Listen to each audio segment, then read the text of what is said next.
Ayan po mga boss, nung nakaraan ay pinakita ko sa inyo na may ginawa kong Chevrolet Tahoe na 2016 at sinick up ko yung diagnostic trouble code. Ngayon naman po ay mayroon akong unit dito, Isuzu D-Max. Ang gagawin ko naman ay i-check ko rin yung diagnostic trouble code. Ang concern nga pala nito ay engine at starting sometimes. So ayan, gamit itong ating hawak na scan tool IDSS din laptop.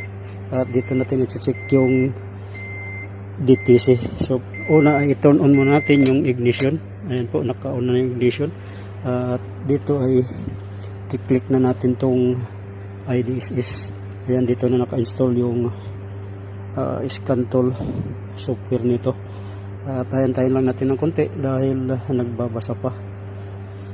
So ayan yung diagnostic trouble code scan tool ng Isuzu Diagnostic Service System.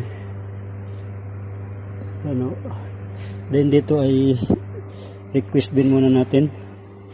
So ayan, then ayan, lalabas na yung bin number. Okay natin, then search bin. So ayan, maya ay makikita na natin. So ayan, so dito lang tayo sa DTC. So ito yung DTC diagnostic. Then dahil engine naman ang concern, dito lang tayo sa engine. Yan, ang engine pala nito ay 4GK1. Ayan, mamaya ay makikita na natin kung anong diagnostic trouble code. So DTC information, ayan, nagbabasa. So ayan, mayroong DTC sa mass airflow circuit low input. Ang description niya ay, ang DTC niya ay P0102. Not present naman mga boss.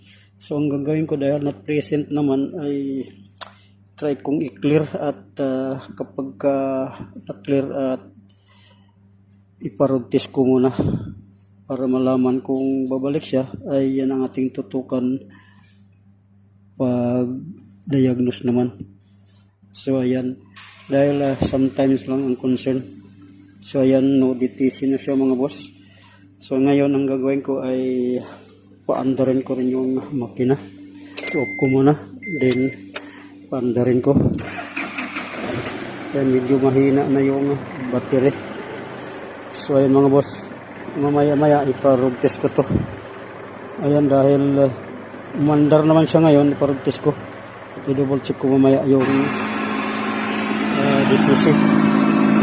So hanggang dito lang muna at i-review na yung radyo.